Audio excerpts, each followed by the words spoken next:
Social media के मेरे दोस्तों, आपको सुनीत गोस्वामी का सादर नमस्कार। यह बड़ी ही विचित्र बात है कि हम अपने माने गए मानकों के आधार पर किसी व्यक्ति को भला और बुरा सिद्ध करते रहते हैं। जैसे एक आदमी रोज रात को गाय का दूध पीता है तो वह भला इंसान है, और दूसरा कोई आदमी रोज शराब पीता है तो वह बुरा इंसान है। इस तरह के निराधार मानक जब हम बनाने लगते हैं तो हम भारी भूल करते हैं। अच्छा दोस्तों, इस वीडियो में मैं एक बार फिर मांसाहार पर चर्चा करूंगा। इससे पहले 19 अगस्त 2025 को मैंने अपने इसी चैनल पर एक वीडियो अपलोड किया है कि मांसाहार पूर्ण आहार है। प्रेमानंद जी ने अब यह मान लिया है। मैं चाहूंगा कि मेरे चैनल पर जाकर आप इस वीडियो को जरूर सुनें ताकि विमर्श और आसानी से समझ में आ सके।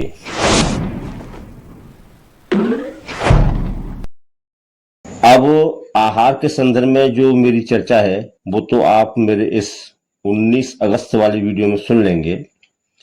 मैं यहाँ चर्चा करूंगा मांसाहार में होने वाली हिंसा पर। हमारे जो भी सनातन धर्म के कथावाचक हैं, मांसाहार पर उनकी सबसे बड़ी आपत्ति होती है हिंसा पर। बात तो सही सी लगती है कि कोई भी अपना पेट भरने के लिए किसी के प्राण क्यों ले, हिंसा क्यों करे। लेकिन इस हिंसा के मामले में हमारा परमात्मा भी हमें लाचार ही नजर आता है, क्योंकि शेर को भी अपना पेट भरने के लिए हिंसा करनी ही पड़ती है। अब परमात्मा या तो शेर, चीता आदि को शाकाहारी ही बनाता, या फिर वह कोई ऐसी व्यवस्था करता कि शेर जब हिरण की जान लेता तो उसे हिंसा न करनी पड़ती। हिरण की गर्दन कोई बहेलिया या शिकारी काटे या फिर शेर काटे, दोनों ही तरीकों में हिरण को एक जैसी पीड़ा होती है। अच्छा, एक और बात देखिए दोस्तों, कोई अगर मांसाहार के लिए जीव हत्या करे तो कथावाचक उसे दुष्ट कह देते हैं, और अगर कोई सिर्फ अपने मन बहलाव के लिए जीव हत्या करे तो उस पर ये कथावाचक अपना मुंह नहीं खोलते।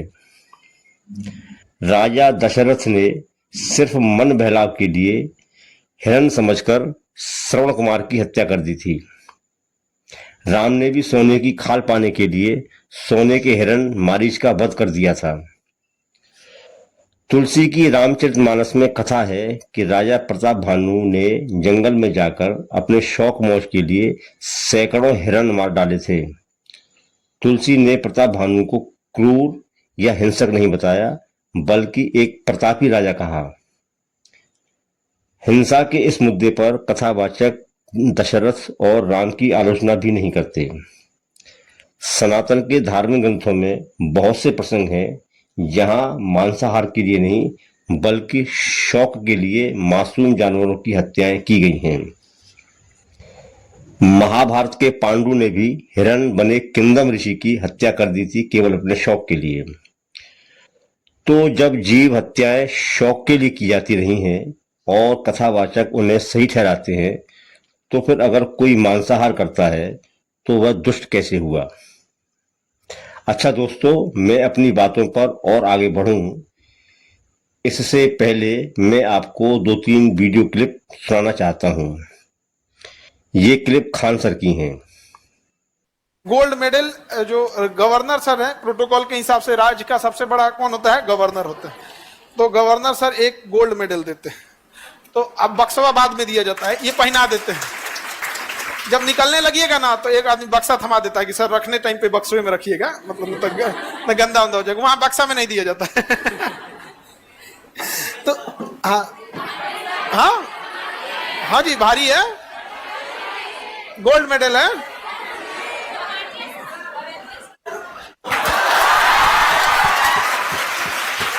इसलिए हमारे डॉक्टर राजेंद्र प्रसाद का प्रतिमा चिन्हित है गोल्ड मेडल में। और ये दे दिया जाता है। और उसके बाद हॉस्पिटल में एक बच्ची है, उसके पिताजी को कैंसर है, तो उसका कहना है कि सर बड़ी महंगा है कैंसर का ट्रीटमेंट, पिताजी को कैंसर है, कैंसर हॉस्पिटल खोल दीजिए।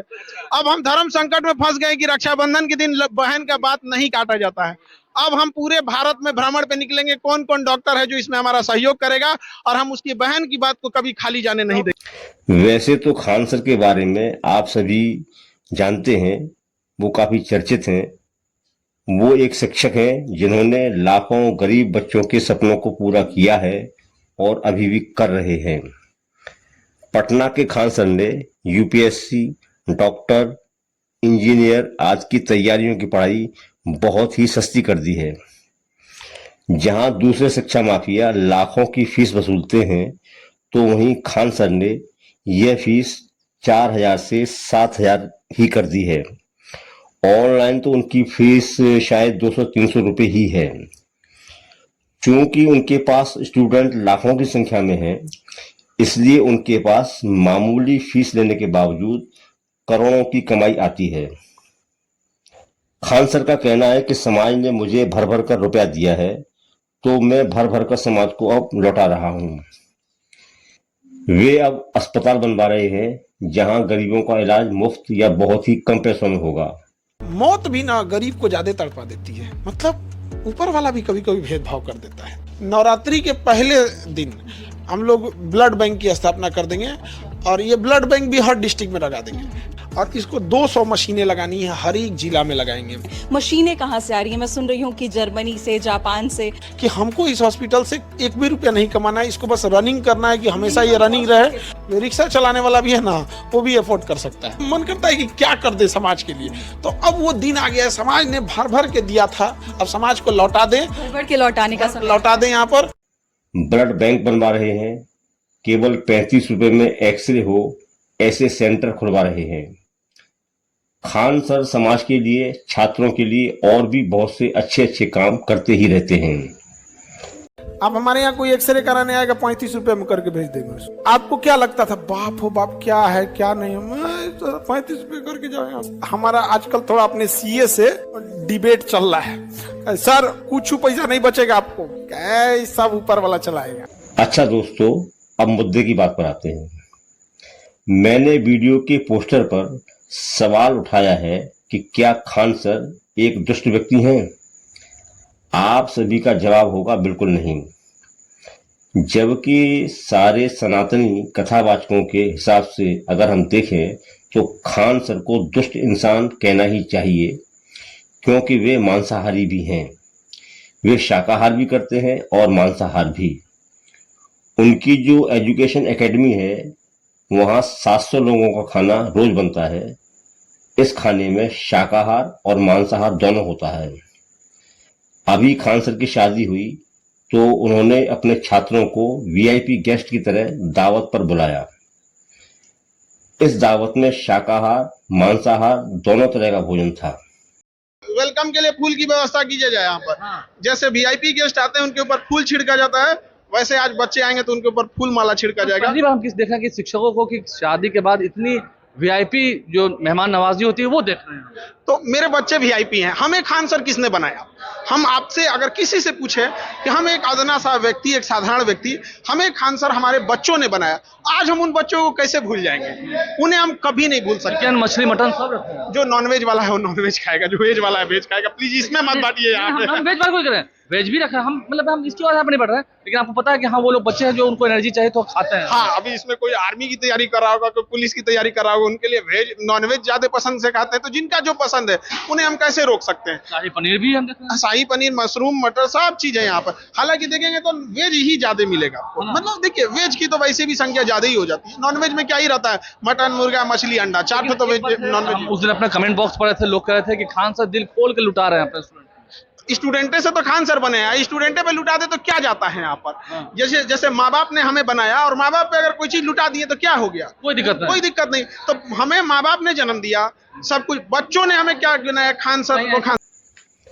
मतलब बहुत ही साफ है दोस्तों कि हम किसी को इस आधार पर क्रूर, हिंसक या दुष्ट नहीं ठहरा सकते कि वह मांसाहारी है। हमारे सनातनी कथावाचक यही काम करते रहते हैं। अच्छा, एक बात और है दोस्तों कि कथावाचक घुमा फिराकर यही बताते हैं कि मुसलमान मांसाहारी होते हैं, इसलिए दुष्ट होते हैं, जबकि आंकड़े हैं कि आज भारत में 87% यानी 87% हिंदू मांसाहारी हैं। हिंदू हृदय सम्राट बाल ठाकरे के नाती आदित्य ठाकरे ने अभी बताया था कि उनके यहाँ नवरात्र में मछली जरूर बनती है। रामकृष्ण परमहंस और विवेकानंद भी मछली खाते ही थे। सनातन धर्म ग्रंथ में सदन कसाई भी थे जो मांसाहार का व्यापार करते थे और परमात्मा की कथा भी सुनाते थे। तो मेरा कहना बस इतना ही है दोस्तों कि आप सनातनी कथावाचकों के इस नैरेटिव में न फंसें कि मांसाहारी दुष्ट ही होते हैं। कोई शाकाहारी भी दुष्ट हो सकता है और कोई मांसाहारी भला इंसान भी हो सकता है। आज की चर्चा में बस इतना ही। मेरा आग्रह है कि ऐसी ही वैचारिक चर्चाओं में बने रहने के लिए आप मेरे इस चैनल को सब्सक्राइब करें, घंटी का बटन दबाएं और इस वीडियो को ज्यादा से ज्यादा शेयर करें। आपका बहुत बहुत आभारी, सुनीत गोस्वामी।